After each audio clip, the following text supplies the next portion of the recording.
Drama in the courtroom turns into real life. RobynBrown has only just been busted for lying under oath, and now the stakes are gigantic.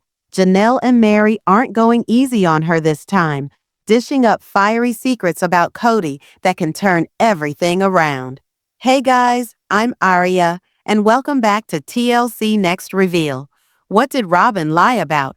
And what do Kody and Robyn want so badly to keep under wraps? Stay tuned because you won't believe what comes next. Courtroom was on the edge of its seat.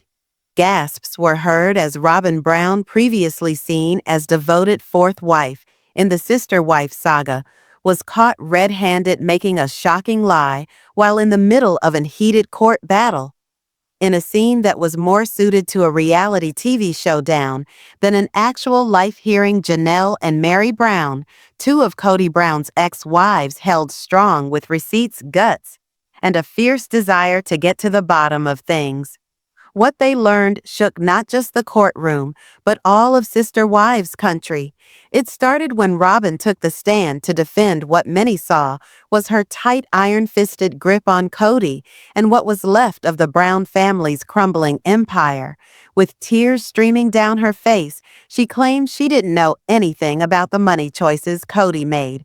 According to her, she had no opinion about how family property was divided, no say in selling Coyote Pass, and definitely no involvement in the recent financial disaster. But that story took a severe hit when Meri, holding a stack of papers, confirmed Robyn had not only known, but had signed off on numerous financial transactions over the last 2 years. Janelle, who's always been the smartest with money, dropped bombshell after bombshell, revealing that Robyn had been hiding joint property deeds, fiddling with family bank accounts, and even plotting with Kody to shut Meri and her out of major decision-making. She played the victim, Janelle stated firmly. But Robyn was always in control. She was never just along for the ride. She drove the car and she knew where she was headed.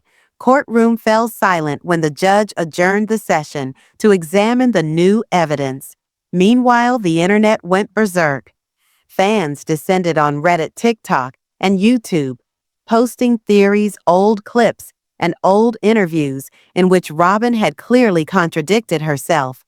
A scene from season 15 went viral again, where Robyn had stated she just wanted peace. Yet in the same episode, she admitted she and Kody had talked about the future of the family money in private, with the others not around. What really sent shockwaves through the crowd was a leaked audio tape supposedly recorded by Janelle last year, in which Kody is heard telling Robyn, "They don't need to know everything. We'll do it our way." That clip alone could turn the whole case on its head. Meri, long presumed to be the quiet, emotional anchor of the family, entered court with new fire. She didn't hold back. "I spent years being loyal to somebody who never had my back," she said of Kody. But seeing Robyn lying there like that in front of everyone claiming she's innocent, it's disgusting. More twists emerged. Evidence showed Kody transferred enormous amounts of family money into accounts in Robyn's name, ostensibly for household bills, but those bills included expensive items, private getaways, and even school fees for Robyn's kids. While the other children in the family reportedly had to do without, fans are calling it the ultimate betrayal. Kody always did have a favorite, one TikTok user said. Now we know just how far he went to cover for her and how far she would go to cover for herself, even if it meant perjuring herself. This courtroom drama is far from done. But one thing is for sure, the curtain has been pulled back on the truth, and the family secrets are spilling faster than anyone could have imagined. The Brown family of SisterWives has fascinated audiences for years with their complicated dynamics and polygamous lifestyle. But the more time that passes, the more it's been clear that RobynBrown is the most polarizing individual of them all. While fans long sympathized with her as the new wife crashing an established family today, that's no longer the case. Fans are now complaining about what they see as Robyn's intentional efforts at revisionist history. especially in regards to her three oldest children and their biological father, David Jessup. What annoys fans the most is that Robyn's children, Dayton Aurora and Brianna, had a life and a history before KodyBrown's involvement enter the fray. But Robyn didn't just allow that history lie quietly in the background in the past. She allegedly tried to eradicate it completely. From emotional cues to legal documents to a terrifying piece of artwork, which continues to send shivers down the spines of SisterWives fans to this day. From the beginning, when she joined the Brown family, Robyn seemed bent on estranging her children from their biological father, David Jessup, though not openly a part of the family, had fathered 3 children by Robyn. Yet over time, it became clear she wanted to remove him altogether from the picture. She allegedly encouraged or at least condoned his relinquishing of parental rights. Once he did, KodyBrown legally adopted all 3 children. What was intended to be a moment of stability for the children became a symbolic erasure of their origin story. But Robyn wasn't done. She then did something which stunned the fan base completely. She presented Kody with a customized family portrait. In this one, a younger Kody was surrounded by 3 children clearly meant to represent Dayton Aurora and Brianna. But the timing was wrong. This portrait captured a reality that never came to be Kody as the father of these kids from day one. It was as if Robyn had rewritten time itself to have placed Kody at the original dad, when actually he came into their lives only after they were already growing up. This gesture did not go down well with viewers or even with some members of the family. Many viewers caught on that the painting looked suspiciously familiar, like an older picture of Kody with Christine and their children. Robyn's version had replaced Christine's kids with her own and positioned herself at the emotional center of Kody's past. Fans accused her of creating a memory to gain a place in the family, and many called the move manipulative and eccentric. Even Kody appeared uncomfortable when she presented it on the show. The painting moment was the start of Robyn's infamous nickname, Sabin Robyn. The nickname gained traction after she tearfully introduced the artwork, describing it as a symbolic memory that she had created for their family. But instead of sympathy, many viewers got a shiver of discomfort. They saw it as a manipulative move, one that used emotion to alter the way people perceived things and relationships. But this was not an isolated incident. Over the years, Robyn has continued to dish out emotional, tear-filled speeches to legitimize or justify what she does. Another such episode was during a family church service when Robyn took a sermon on saving oneself for marriage. With tears streaming down her face, she owned up and said she had not waited and that she deeply regretted it. The implication was clear. She wished she had saved herself for Kody. To some, this was a genuine moment, but to many, it was another slap in the face to her children's actual history. She regretted her past so much. What did that say about the children who came from that past? Viewers were left wondering, was Robyn suggesting that her 3 oldest children shouldn't have existed as they did? It was another example of her unease with her own life before Kody and her constant attempts to rewrite it into something that fit more neatly into her current persona. Of course, one of the most controversial decisions in the Brown family history was Kody legally divorcing Meri to marry Robyn. This move was ostensibly to adopt Robyn's children, giving them legal security and family structure. But fans saw ulterior motives. Felt like Robyn was being put on a pedestal above the other wives, not only emotionally, but legally, socially, and spiritually. And Meri's sacrifice, tragic. She stepped aside so Robyn could marry Kody, all in the name of serving the kids. But viewers saw it as just one more step in Robyn's quest to assert her dominance in the family structure. Fast forward to more recent seasons, and the tension between Robyn and Kody's other children is more evident than ever. During the COVID-19 pandemic, Kody doubled down on spending time with Robyn's children, citing the fact that they alone had obeyed his strict rules. Meanwhile, Janelle and Christine's children, many of whom were now adults, began to distance themselves from their dad. They felt rejected and abandoned as Kody lavished attention on Robyn's house while barely visiting or calling the others. This schism did not go unremarked. Fans were quick to blame both Kody and Robyn for perpetuating the split. Kody publicly complimented Robyn's children for obedience and loyalty, and for gently implying his other children were short on respect or spirituality. It was favoritism dramatized in front of the whole country. Then tragedy struck. The passing of Garrison Brown shook the family. It was a tragic reminder of how quickly things can be unraveled, and perhaps a wake-up call for Kody. In its wake, he apologized and expressed a hope to make things work with his estranged children. Viewers sat through the drama as he started reaching out more to Janelle and Christine's families, perhaps realizing just how much he'd lost. And how did Robyn react?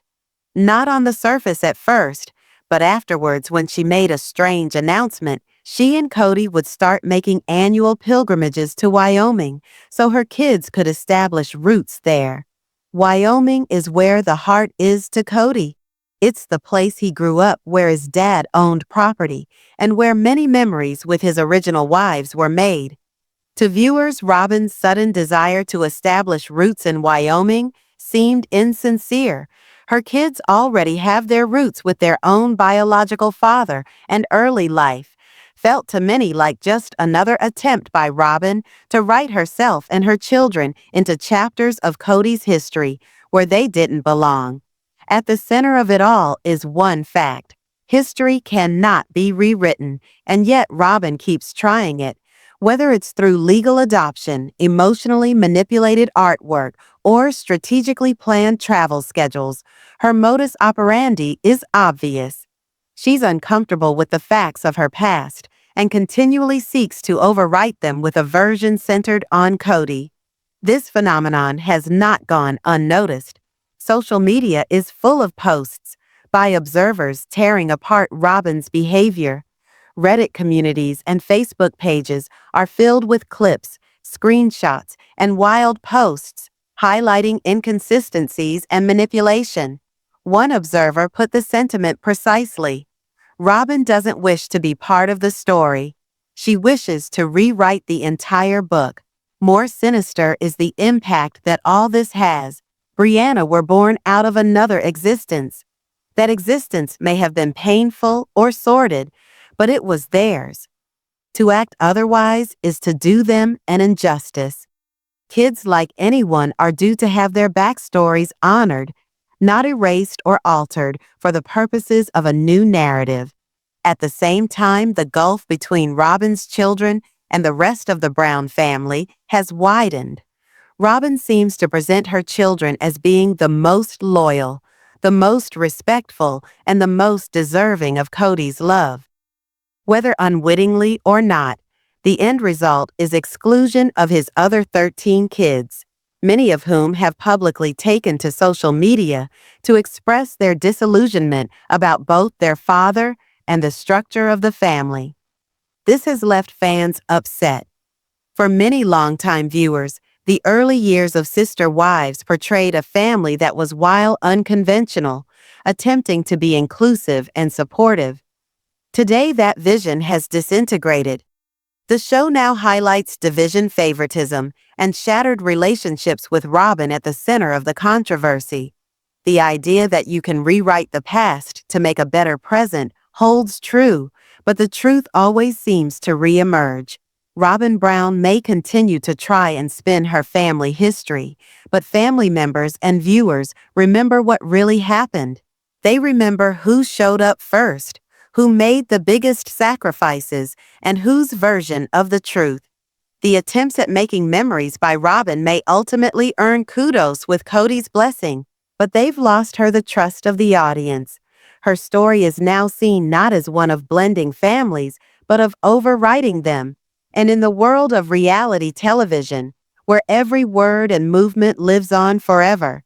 In reruns and recaps, it's clear you can't delete what's already been recorded. Regardless of how many paintings you commission, speeches you cry at, or outings you take to Wyoming, the truth will out. Robyn Brown didn't create the Brown family, but she may be headed towards breaking it down. Since its debut in 2010, TLC's SisterWives has offered viewers an intimate look at the life of the polygamist Brown family. The linchpin of the show is KodyBrown, who established household with his 4 wives, Meri, Janelle, Christine, and Robyn, and their total of 18 children. Over time, the dynamics of the family have shifted with breakups, new romantic relationships, and development as individuals forging their own path. Among the most contentious aspects is Robyn Brown's vision for merging her children from a previous marriage into the Brown family, raising questions about identity memory and the complexities of blended families. Robyn came into the Brown family in 2010 with 3 children, Dayton, Aurora, and Brianna, from her previous marriage to David Jessup. Her integration into the family was a strange moment, not only adding new members, but also new challenges inherent in blending families. Robyn's bid to build a cohesive family unit led to decisions that have been praised and criticized by fans and family members alike. In an attempt to solidify familial bonds, Kody legally adopted Robyn's 3 children after legally divorcing his first wife, Meri, to marry Robyn. This legal action allowed the kids to inherit Kody's name for their part of belonging to the Brown clan. Although adoption was framed as a way to bring them together, it also initiated arguments about effacing the children's biological father from their existence. One of the most talked about scenes in the series was Robyn's gift to Kody, a painting depicting a young Kody surrounded by her 3 children as toddlers. This artwork, intended to be the family they were now, was created by placing the faces of Christine's children in a certain family photo with the faces of Robyn's children. Robyn termed this making a memory in an effort to symbolize the bond between Kody and her children. However, the gesture had mixed responses. Some fans and family members were moved by it, while others saw it as a creepy move to redraw history. Portrait and the overall endeavor to bring Robyn's children into the Brown family history were met with mixed responses. Gwendolyn Brown, Christine, and Kody's daughter, felt uncomfortable with the portrait, likening it to a scene from The Office, where a character awkwardly photoshops himself into a family photo. She said, "It takes away our history," referring to the concern of the implications of rewriting family memories. Fans also got their say, with some accusing Robyn of attempting to erase her children's past and their biological father's place in it. Reactions in social media forums showed a divide between those who understood Robyn's need to unite her family and those who felt her actions disrespected the children's original identities and histories. Robyn's actions underscore the inherent challenges of blended families within the peculiar context of polygamy. Her desire to create a unified family unit with Kody and her children is a shared aspiration among blended families. However, the methods used, such as the disputed portrait and emphasis on new family lore, recognize the thin line between forging new bonds and honoring old histories.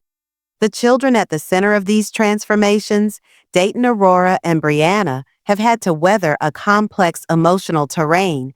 While the show has shown moments of tenderness between them and Kody, the long-term effects of redefining their familial identities are a cause for concern. The decision to change their last names and the symbolic gestures aimed at welcoming them into the Brown family fold may have forged a sense of belonging, but also threatened to eclipse their bonds with their biological father. Depiction of such family dynamics on a public platform opens questions of ethics concerning the portrayal of personal histories and its possible impact on the individuals involved. Reality television, by definition, obscures the lines between private life and public spectacle. Decisions of family members, such as Robyn's to redefine her children's identities, are acted out before a massive audience, inviting criticism and debate. In addition, the presentation by the show of these events influences public opinion concerning polygamy-blended families and the challenges they face. While SisterWives attempts to provide a window into the life of a polygamist family, it also invites viewers to consider the nuances and ethical considerations of such an arrangement. RobynBrown's narrative within the story of the SisterWives illustrates the complex dynamics of uniting families and the desire to create unity. Her actions, particularly the symbolic gestures meant to integrate her children into the Brown family, have been questioned in terms of identity memory and the ethics of redefining personal histories.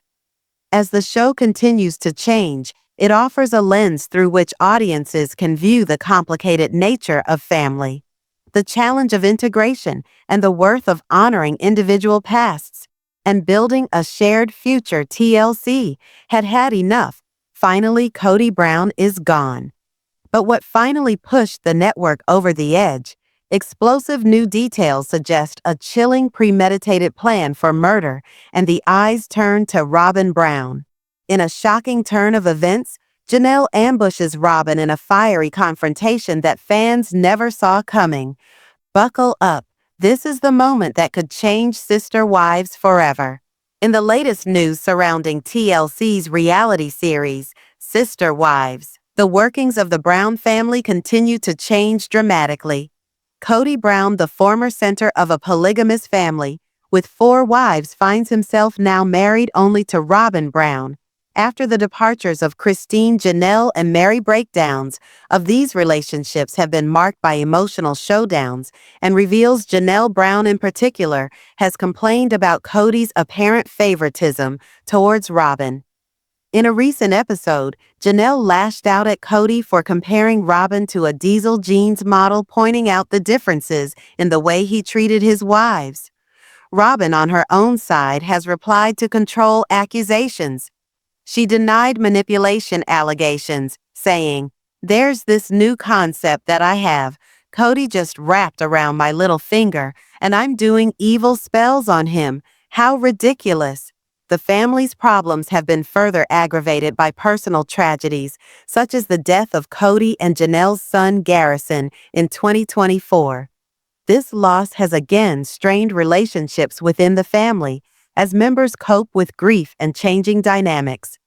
As SisterWives continues to unfold, viewers see the continued changing of the Brown family configuration, marked by separations, showdowns, and efforts at redefining relationships in times of adversity.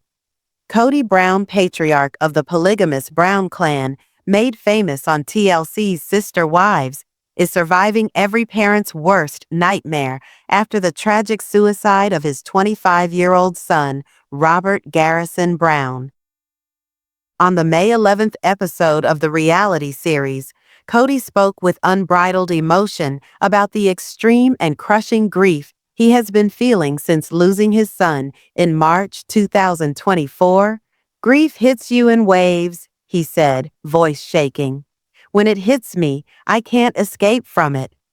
The 56-year-old dad, known for his often stoic, sometimes inflammatory leadership over his big and complicated family, took his pain public, telling viewers he suffered what felt like an anxiety attack following the loss. Kody, who shares Garrison with his now arranged second wife, JanelleBrown, reminisced about how even weeping cannot always vent the pressure that mounts from such deep pain. The episode caught a moment of raw humanity as Kody remembered rocking Garrison to sleep as an infant, now having to carry around his ashes on what he called a personal pilgrimage to Wyoming, his own childhood home and site of the graves of his parents. "I wanted to take Garrison home and bury his ashes next to his grandma and his grandpa," he said softly, his eyes glassy. "Just kind of finished the circle." The trip was symbolic, a bereaved father trying to connect again with the beginnings of his family, the love he felt for his son, and the spiritual journey toward closure. The loss, already vast, is compounded by the fact that Kody and Garrison were estranged in the lead-up period to Garrison's death. Their bond, once strong, was sundered during the COVID-19 pandemic, when Kody's rigid procedures inserted a wedge between him and some of his older children. Garrison, independent, strong-willed, stood against the control and insisted on distance. What seemed a phase at the time has left Kody with a haunting refrain of what-ifs. Sometimes out of the blue, it'll overcome me, he said, of the grief which now strikes unexpectedly, almost like some kind of anxiety attack, just a deep, overwhelming sense that I'll never see him again. The guilt sits heavily. Words left unsaid, apologies, unspoken laughter, which will never come again. In his garage, Kody keeps a poster of Garrison, a reminder always of what's lost and what moments of the future never come. To play a game of consciousness, to walk with sorrow. He added, to make your blood sweet instead of bitter from the ache. For Janelle, the sorrow is equally public. The mother of 6, including Garrison, went to Instagram to talk about the death of her son, sharing a black and white photo of the two of them with a caption that broke hearts across the internet. It's taken some time to accept the fact that in the end, we did everything we could, she wrote, capturing the quiet grief of so many parents who lose children to suicide. Sometimes the mind convinces someone there's no hope, even though all evidence suggests otherwise. She talked about being grateful for her living children and the light her grandchildren now bring to her life. Because of my faith, she wrote, I know someday I'll see Garrison again.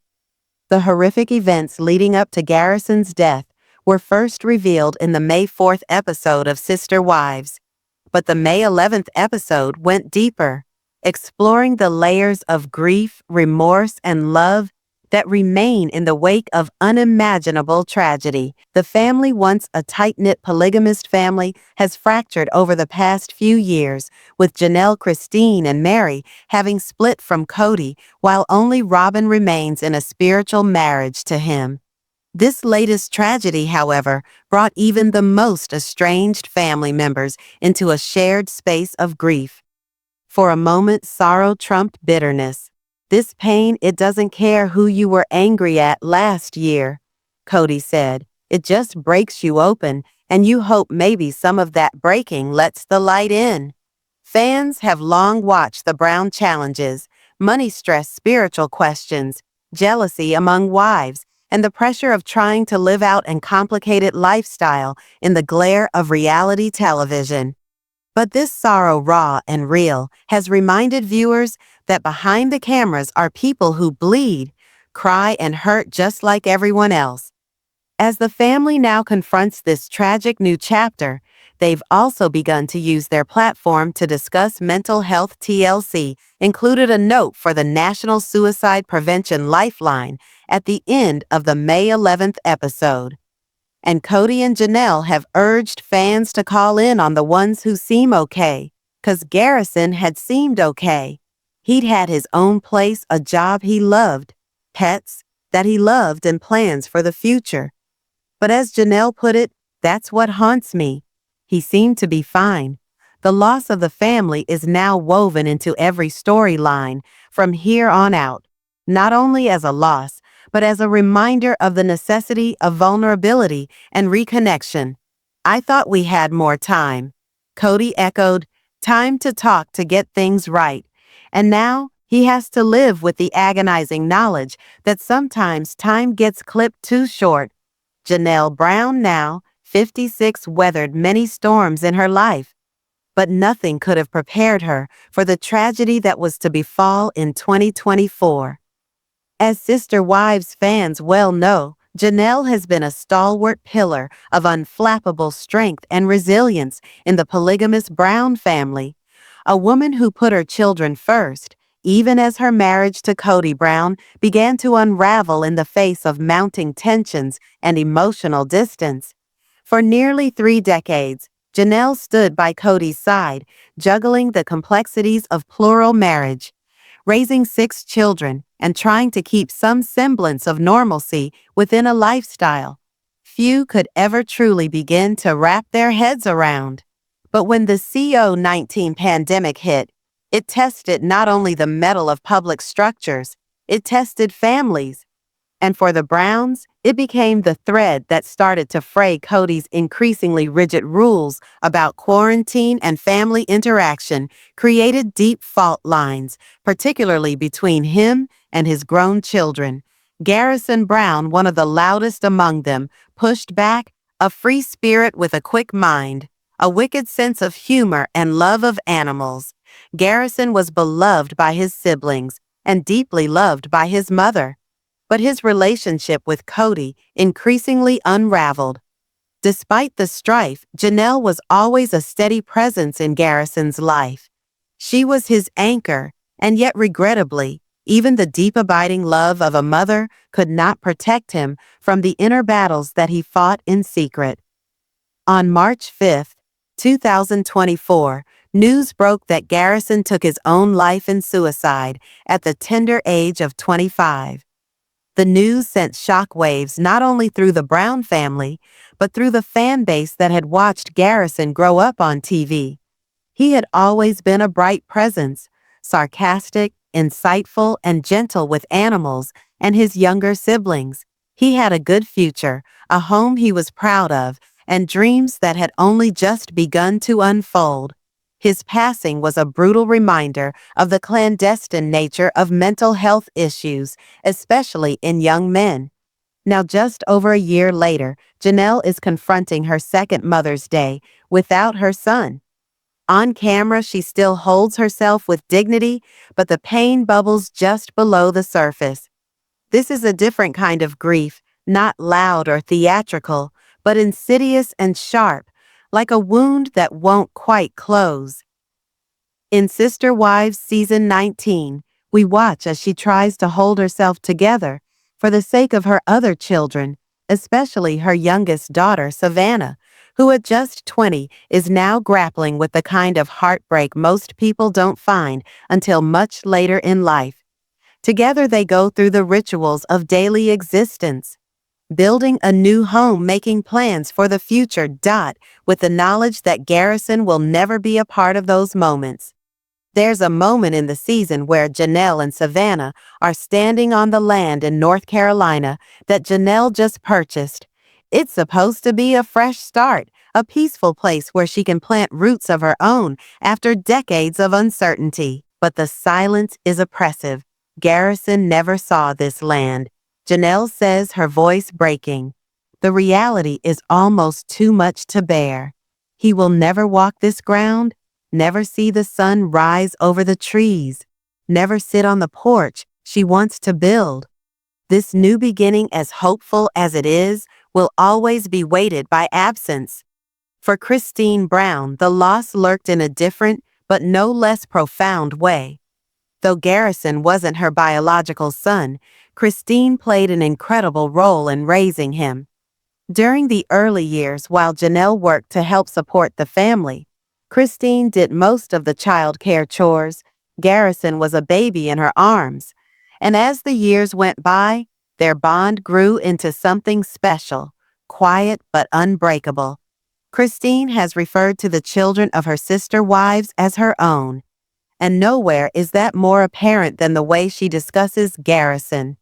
In one tearful moment, she reminds her new husband, David Woolley, about Garrison, about his sense of humor, his heart, and how happy she had been that he had come to their wedding.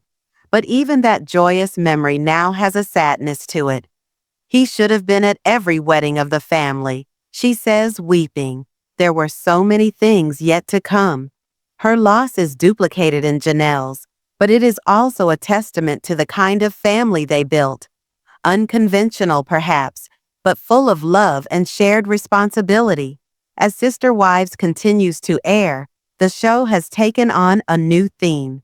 no longer just a glimpse into a plural marriage, but now also an in-the-moment documentary about loss healing and the strength of family together in the midst of grief. The May 4th and May 11th episodes of Season 19 addressed Garrison's death with an honesty and sensitivity that was deeply moving to fans. The Brown family traveled to Wyoming, where they buried Garrison's ashes near his grandparents, a symbolic act that brought a measure of peace to a family still shattered in many ways. In the memorial footage, KodyBrown, a man often criticized for his aloofness or detachment, allowed the cameras to capture him at his most vulnerable. He spoke of his son with affection and remorse, bringing up the early times when he'd first cradled Garrison in his arms. Despite estrangement that had developed between them in recent years, it was clear that Kody's love for his son remained strong and his grief fresh. He spoke of being hit with sudden waves of agony, almost like anxiety attacks, as the reality of the loss settled in. There was so much left unsaid between them, he admitted, so much left undone. It was a powerful reminder that grief doesn't play favorites with anyone, regardless of circumstances. In Kody's case, his fractured relationships with his kids, many of whom are now estranged from him, only compound the sorrow. Garrison's death has proved a turning point for the entire family. For SisterWives star MeriBrown love hasn't been a fairy tale, it's been a crucible 53.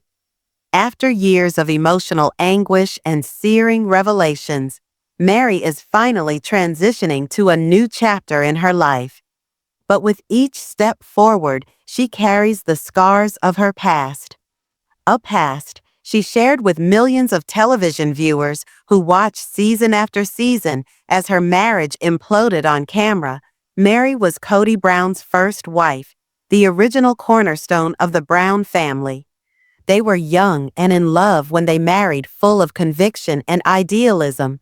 Raised in a faith that valued plural marriage, Meri believed that sharing a husband with other women was a spiritual calling, a divine principle she would center her life around. But what began as an act of faith soon became a trial by fire. In the earliest seasons of SisterWives, which premiered in 2010, the Browns were still intact if imperfect. There was laughter, love, and a shared dream of building a large blended family under one roof. But below the smiles and stage-managed confessionals, cracks were showing Meri, who had borne Kody's first child.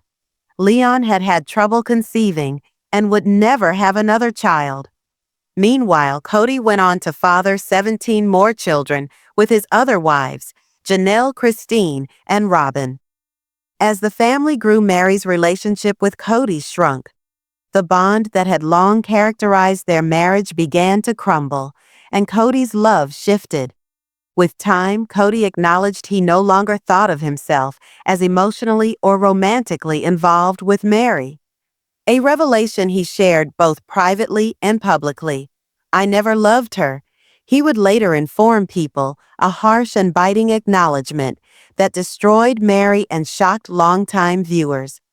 For Meri, this was not just a breakup, it was a spiritual and emotional failure, the end of all she had believed in. She had given her heart to this family, to this marriage. Hearing that Kody never loved her made her question the very foundation of herself. She had been wrong about Kody. What else had she misinterpreted? Had she confused duty for love? Had she confused shared faith for closeness?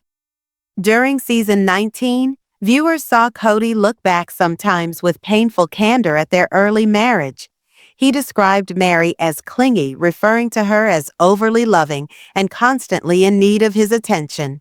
He even recalled that Janelle's mother, who was also part of his community, once questioned him about how uncomfortable his displays of affection with Meri made her feel. That moment, he said, changed the way he behaved towards all of his wives. After that, Kody said, he learned to keep back, to stretch himself thin, to deal with impressions, to be careful. But what he did not know was that in learning to hold back, he also built walls that would exclude his first wife from his heart. For Meri, it was a wearing down on the slow grind, 1,000 little hurts over years. And yet she stayed. She stayed when he married more women. She stayed when he began putting other families first. She stayed when he told her on national television that he had no romantic feelings for her.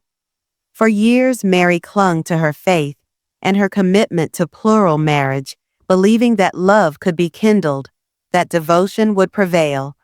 But love, it seemed, had packed up and gone. Still, Meri tried to get companionship from other sources. In one of the most infamous moments in SisterWives history, Meri was the victim of an online catfishing scheme.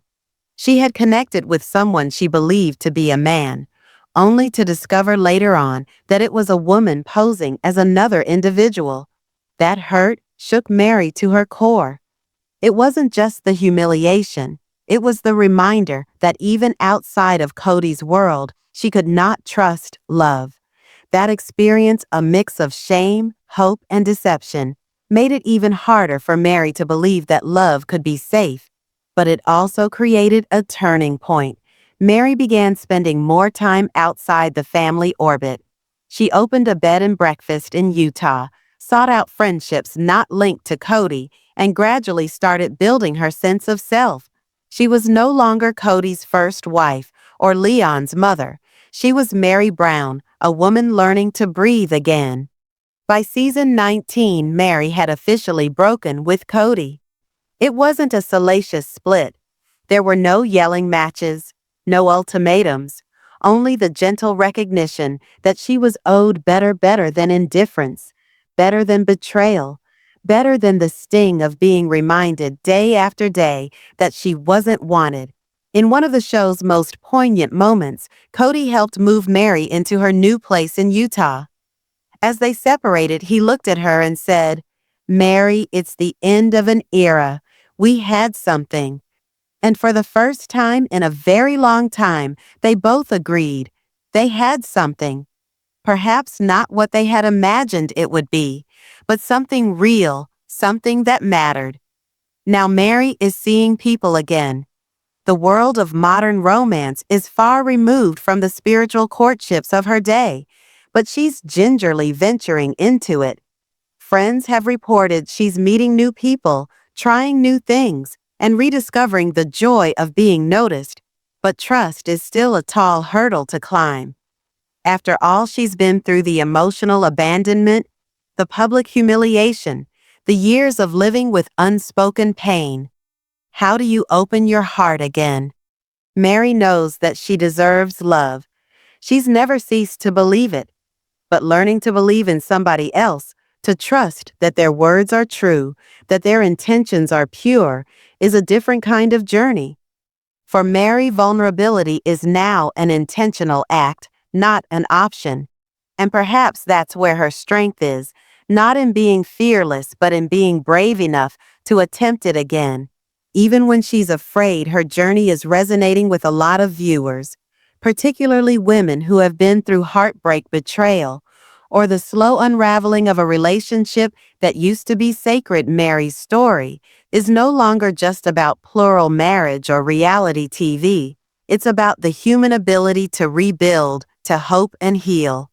As season 19 goes on, fans are cheering for Meri, not because she's got a new man, but because she's found herself. The quiet dignity with which she has managed her exit, her heartbreak, and her rebirth is inspiring. She's showing viewers what it looks like to choose peace over chaos, self-love over sacrifice, and hope over fear. Meri may never completely trust again, at least not in the same way. But maybe that's okay. Maybe real love, the kind that endures, is built not on blind faith, but on hard-won reality. And if that's the love Meri finds out, it will taste so much sweeter due to the journey it was at cost.